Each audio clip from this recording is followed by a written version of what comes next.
There's a lot to discuss here. Please welcome the director of the film, Dan Shadur.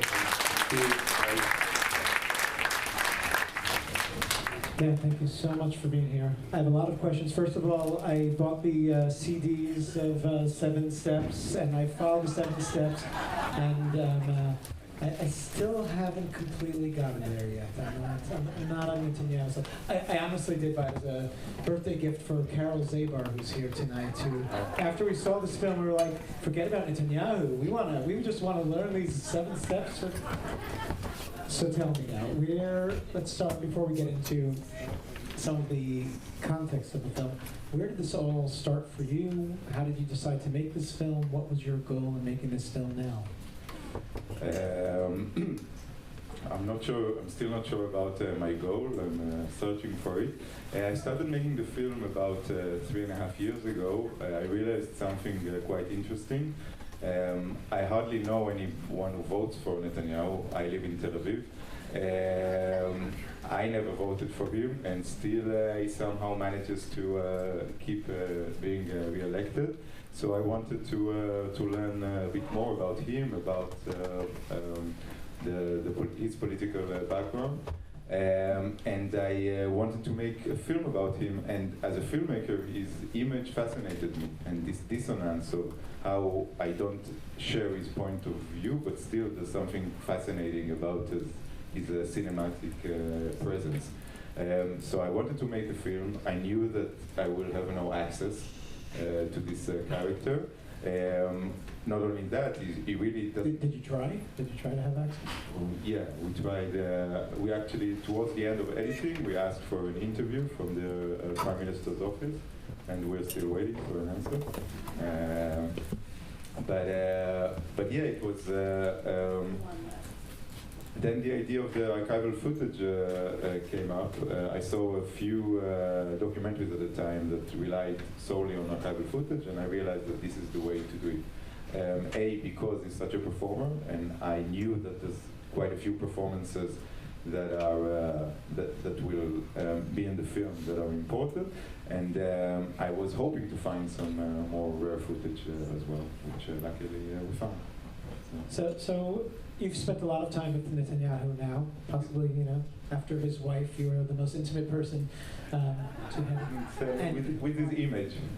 And what have you learned in the process that you did not know before?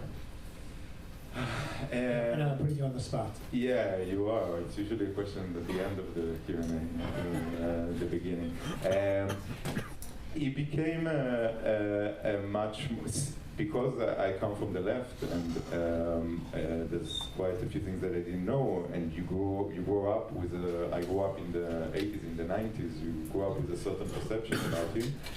He definitely became a more complex character for me. I think that I learned to. It was interesting to see him at the beginning of his way. It feels like he was a different man in the 80s and the 90s when he was just starting, and then at the end.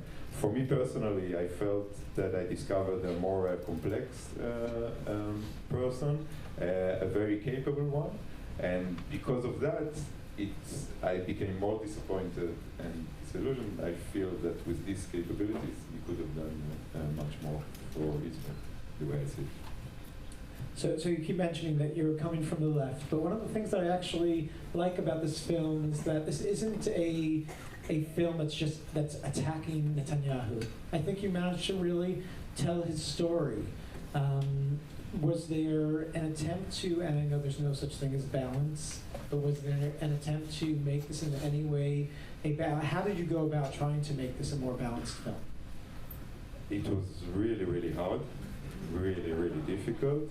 The idea at a certain point was making the first half of the film more empathic, and then see how it changes towards the last tenure.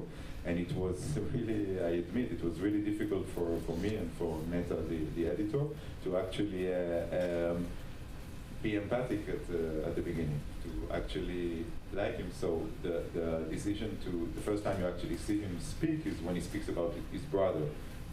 And he's very personal there, he's very touching in a way. I wasn't used to seeing him that way. So that was a choice to begin with this, to be more empathic.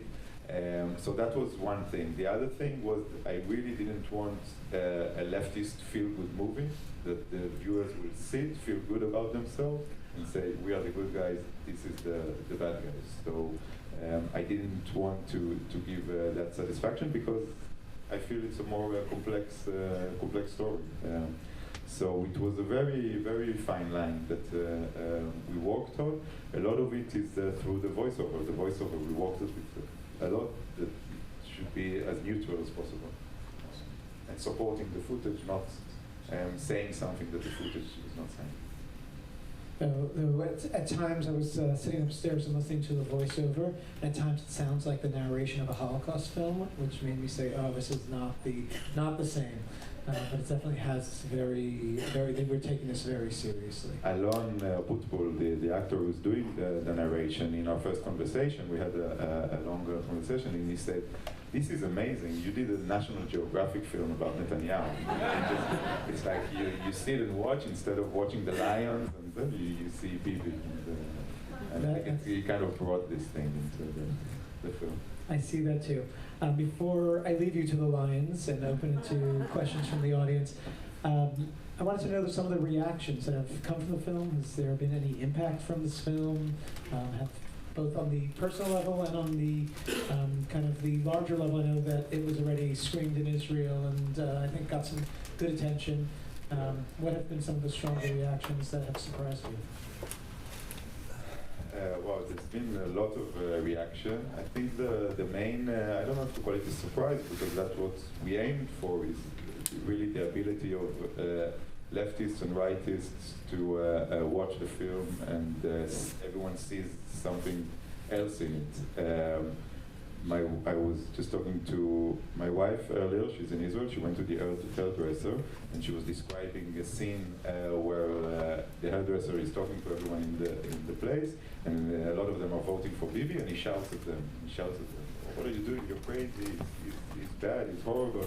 And then they're shouting, and at a certain point she said that her husband did the film, and both the guy who hates Bibi and the guy who loves Bibi say, wow, this film is amazing, this film is amazing. So it's pretty exciting to see this reactions from both sides. Both sides love it and both sides hate it, of course, in all kind of responses. I'm sure. We're going to take some questions and comments from the audience. I'm going to ask, first of all, I realize this is a loaded film and a loaded topic, and just to do it respectfully and to keep your comments short and try to do them in the form of a question. I'll take one down here. Just wait for that. Yeah, I guess, has Netanyahu been indicted yet or not indicted yet? Not yet. No, I mean, we've heard that, and based on your own knowledge, what do you predict will be the results of the election coming up in a couple of weeks? The most difficult thing about making this film is that I'm supposed to know anything about something about anything. Netanyahu has not been indicted yet. He probably will be indicted in a few months' time, and I'm guessing he will win the election. Very simple answer.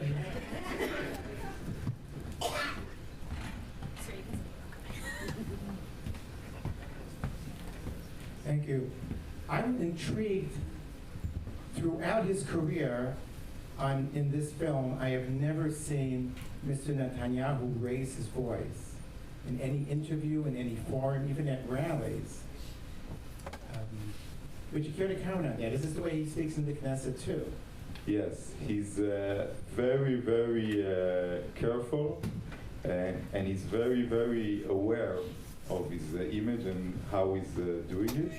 And in that sense, he's pretty cool about it. It was very difficult, we talk about Netanyahu being inciting, we talk about him ruining the Israeli democracy. I kind of looked for this footage at the end of the film, and it wasn't really there. So except for the Arabs are coming in droves, which he did on election day because he had no choice. He's very, very careful. He's doing things behind the scenes. It's a lot about what he doesn't say and not what he says. And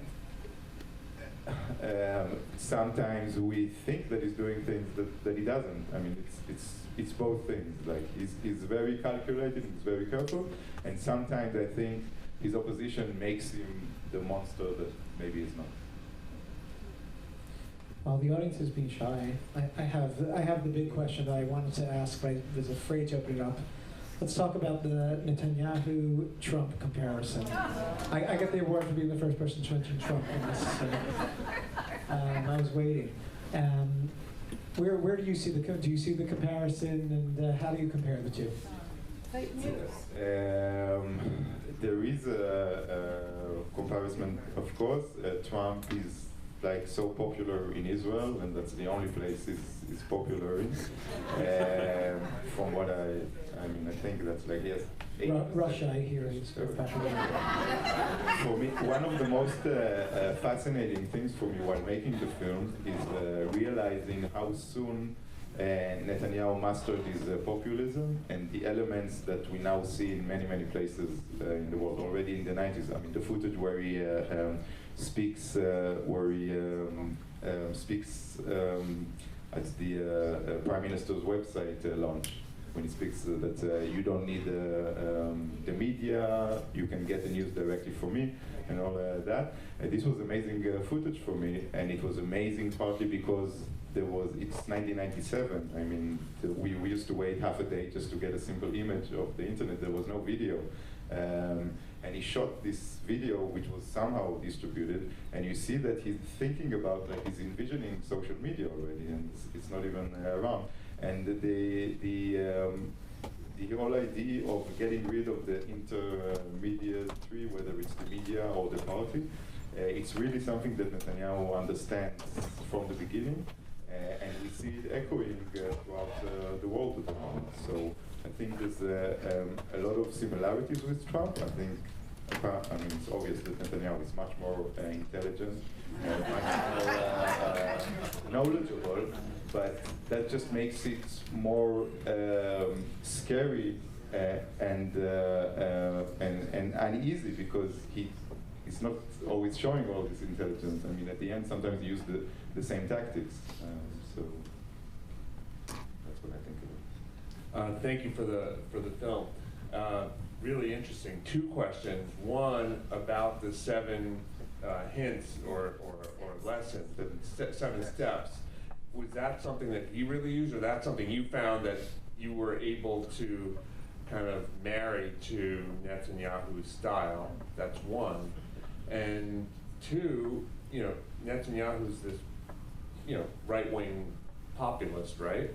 So does he see, what does he think of, or do you even know what he would think of, I don't know, Orban, Le Pen, Bolsonaro, you name it, they're in his image too.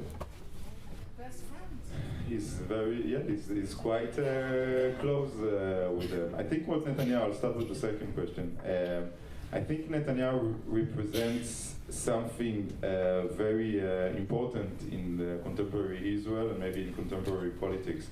The question of morality is kind of pushed aside. We as Jews, we tend to think of moral in a certain way, and in the line of a lot of us think of it in the tradition of human rights and liberal thought. Netanyahu doesn't see it that way. He has, you see in his writings, there's a very deep contempt to liberalism and to the liberal tradition. And he's thinking about it in a very cynic and very useful way. It's like he thinks about the evangelical support. Bill Maher once asked him, you are aligned with people who just waiting for doomsday for all the Jews to be killed. And he had a good answer for that. He said, let's talk about it when it happens. So I think he's thinking about what good for Israel in his views, and he's not really thinking about the moral consequences. Of course, which is, yeah. But this is, because this is politics, this is an amazing thing. I mean, one of the things that is difficult with this film that it's never ending, so every week something else happens. So for me, witnessing the Pittsburgh events was quite horrifying, and it was horrifying to see the dissonance between how Israelis sees it and how people here perceive it. And for Netanyahu, it's just not so important to sympathize with it the way maybe we think he should. So because in Israel, people just don't. A lot of people just they don't have the sensibility towards these events. Share more about that. Explain more, just for our audience. What was the reaction? Where are you seeing the difference between the reaction in Israel and the reaction here? I was there. It was you saw it in the official reactions. I mean, the connection, the understanding where the shooter came from and his background, all of that. It wasn't such a debate in Israel as it should have been. The 7 steps, his first paragraph. Yeah, that's it.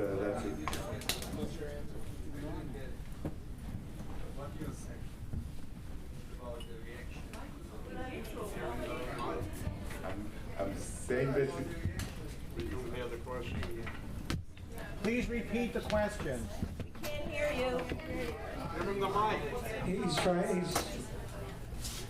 He wants a better understanding of the different reactions between Israel or parts of Israel and America to the Pittsburgh tragedy.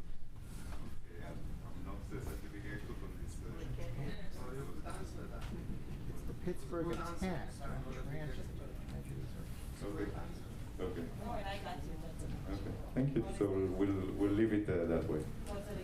What was the most challenging? Hold on, please wait for the microphone. No, we don't need, because then anyone could yell out, so we're going to have a microphone be used. What was the most challenging aspect of you in making this film for you? The most challenging aspect of making this film, there was many aspects. The most challenging thing was constructing a story without having anything, having no scenes, no interviews, building everything from scratch. That was the main difficulty. Another thing was, of course, choosing a point of view that will be not what we talked about earlier. So I think that was the main challenge, and understanding where to start and where to end, because the story is still going on. So it was, I mean, the America's exit from the Iran deal was one point that we realized we can use it, and then everything that happened with the media and the investigations and all that, we knew that it would go all the way there. So. Maybe I will say a few words about Lillian Wilder. I mean, Lillian Wilder she passed away about 10 years ago. Actually, we have an honorable guest here who was a student and now is continuing her legacy. Lillian was she was a student of Lee Strasberg. She was a student of the method, and she took it to another place of not necessarily acting. She worked with very prominent people, and Bibi was a student of her, one of her favorite students. So she's mentioned in many of his biographies. And I felt it was an artistic decision to give her this space. I felt that she has an important role in his upbringing and legacy and his understanding and what it brings to Israeli politics. So that was a choice we made. It's on. Hello. Oh, hi. I want to tell you something. I think this is the greatest film for the Jews in the United States. Because what they're trying to do here in the United States. They don't live in Israel. They don't know what's happening there. They don't have the kids that they're going to be killed tomorrow. And Netanyahu, which I'm against him, because he doesn't do anything for education, he doesn't do anything for anybody, he doesn't do anything for the Arabs even, which he should. Yeah. Here in America, they are voting against Israel. And the main thing for the Jews, whoever are here, is that Israel had to exist, no matter what. And because of Netanyahu is existing enough with all the mistakes in the world that he made. As a Jew, you have to say, I want Israel to exist. Then we'll figure it out whether we're going to become Muslim or going to make one nation. So when is this film will be shown? Is this film will be shown to all the Jews? Like is they confuse the film? And of course. First of all, how do we make sure that only Jews see this film? Yes, because the problem. If it's all the Jews, it's okay. No, because the problem. What is? I'll help with this question a little bit, and please tell us where is this film going in the United States, and where else can people see it? The problem. Excuse me. Thank you, sir. No, the speech was well understood. The problem that we have here, we have problem with everybody that is not Jew. The problem that we have here is with the Jews.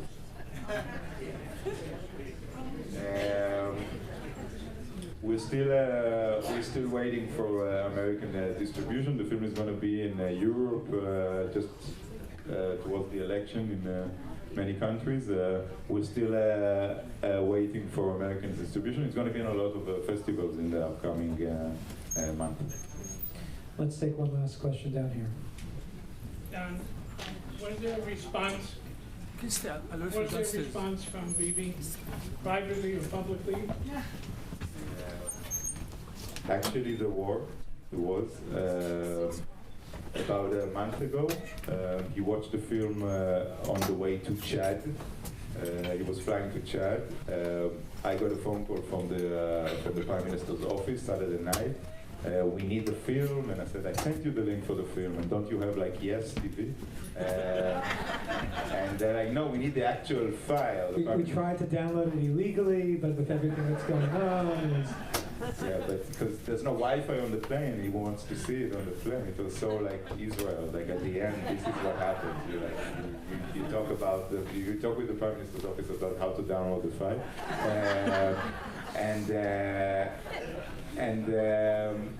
he waited for one flight that he did without his wife to watch it. And his response to he responded for the news was very typically Bibi. It was it was kind of nice, kind of humiliating, kind of inciting at the same time.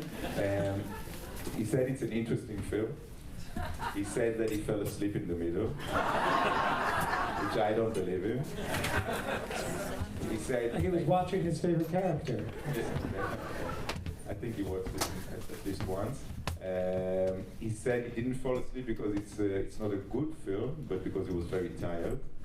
And then he said that it's not true that he controls the people with witchcraft and magic, which in Hebrew it's inciting because it puts me like as the leftist who portrays his supporters of that. But because of his very intelligent and genius policies, that turned Israel from a socialist country to an advanced capitalist country. Fascinating. Before we end, I want to say one of the most interesting things that I found about this film is taking Netanyahu's character, really, who did shape modern politics in Israel, comparing him to the earlier prime ministers. When you see, Rabin, who had no style whatsoever in his speech. I mean, you go back to Ben Gurion. I mean, that guy, nobody ever did his hair. It was, who told him to stand on his head at the beach? That was like, who was his publicist? Like, really there has been a major change, and I think using actually specifically his method that he brought into it was really what one of the most powerful things that he brought into Israeli politics was he was coming in as, and you started off practically, I think, with a shot of New York. He brought in this American style of really you could build this for anyone. A character that has a very clear method and uses it, and uses that repetition and uses that style to really affect the masses. And it seems to be extremely effective in Israel. And I think this is something that's, as you said, is global and something that here in America we need to wake up to as well. And it's interesting, the responses, I think, to Bernie Sanders here in America a little bit is possibly that reaction of kind of us getting maybe a little bit too much of that premeditated style. So thank you very much for this enlightening talk.